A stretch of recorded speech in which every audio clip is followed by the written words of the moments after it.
Good evening, sir. My name is Rohit Rana, sir. Basically, I'm Hindu, and I just recently converted to Islam. And not only because ke I'm in love with Muslim girl, not only because of that problems and all those things, because I accept Islam from my bottom of heart.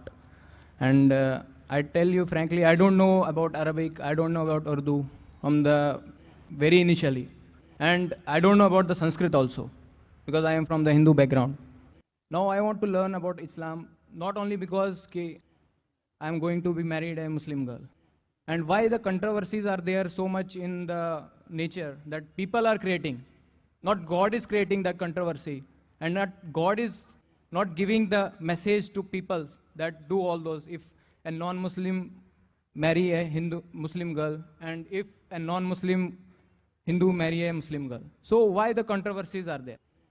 And if I accept Islam, then there is no problem in their family also. So why there must be a lot of controversies? So please explain me.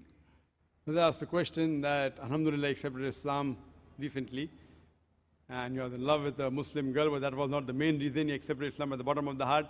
He says he doesn't understand Arabic, he doesn't know Sanskrit. Whether it's not compulsory that you should know Arabic to go to Jannah. It's not compulsory. But at present I am translating English Arabic.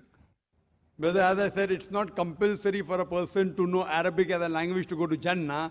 I said if you know Arabic, you can understand the Quran the best. If you don't know Arabic, read the Quran in the language you understand the best. If you know English, read the English translation of the Quran. If you know Hindi, read the Hindi translation of the Quran. What you'll have to do is minimum what is required for your Salah. Salah is one of the important pillars of Islam. What is required for Salah, that much at least you should memorize. Because when you worship Allah subhanahu wa ta'ala in your Salah, you have to say in the original word. If you translate, the translation may be wrong. So besides this, knowing is not compulsory, but read the translation of the Quran in the language you understand the best. As far as the main question is concerned, that why this controversy, you have accepted Islam, so what's the controversy? As far as the Muslims are concerned, there's no controversy. No, I am not telling about the Muslim controversy. I am telling about the Hindu controversy. Why? Why I'm saying? Because the Quran says in Surah Baqarah, chapter number 2, verse number 221, it says that do not marry an idol worshipper until he believes. A believing man, even if he's a bondsman, even if he's a slave, he is far better than an idol worshipper, even if he allows you. And the same is vice versa for the girl and for the boy. The reason is that if you have a vehicle and one tire is of the bicycle and the other of the truck, how will the vehicle run? But naturally, all the tires should be similar, but natural, any good, pious girl would want that the husband also goes to Jannah, go to paradise. So if she has found the way to paradise, that's acquire peace by submitting her will to Almighty God, that's what she may have requested you, and that's the reason you accepted Islam. As far as the Hindus are concerned, you have to show them a video cassette. Similarities between Islam and Hinduism. What I tell them, people talk about interfaith. I tell them, at least agree. I tell the non-Muslims. I don't believe in interfaith dialogue that Islam is the same religion as Hinduism, as Christianity, all are same. I don't agree with that. I, being a student of comparative religion, I know the differences. What I tell them, at least agree that one book is 100% the word of God. So the Christian will say, I don't mind agreeing that Bible is 100% the word of God.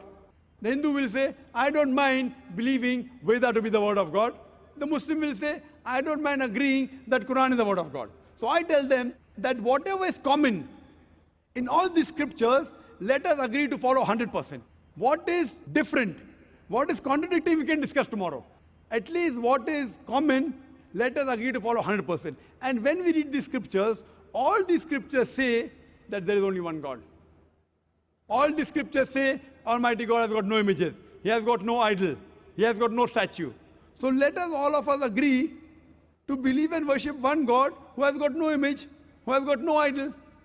All these scriptures, whether the Vedas, whether the Bible, whether the Quran, they say that the last and final messenger is Prophet Muhammad, peace be upon him. Even if you read the Bible, Jesus Christ, peace be upon him, said, it's mentioned in the Gospel of John, chapter number 16, verse number 12 to 14. Jesus Christ, peace be upon him, said, I have many things to say unto ye, but ye cannot bear them now. For he, when the Spirit of truth shall come, he shall guide you unto all truth. He shall not speak of himself. All that here shall he speak. He shall show you things to come. Now here, Jesus Christ, peace be upon him, is telling that I have many things to say unto you, but you cannot grasp my message. He, when the Spirit of truth shall come, he shall guide you unto all truth. Talking about Prophet Muhammad, peace be upon him. The scriptures of all the major world religions, Hinduism, Christianity, Judaism, Islam, all of them say there's one God, you have to worship him alone, and the last and final messenger is Prophet Muhammad, peace be upon him. So if all the religious people read the scriptures, inshallah, this conflict would be solved, and all of them would acquire peace by submitting their will to Almighty God. Hope that answers the question.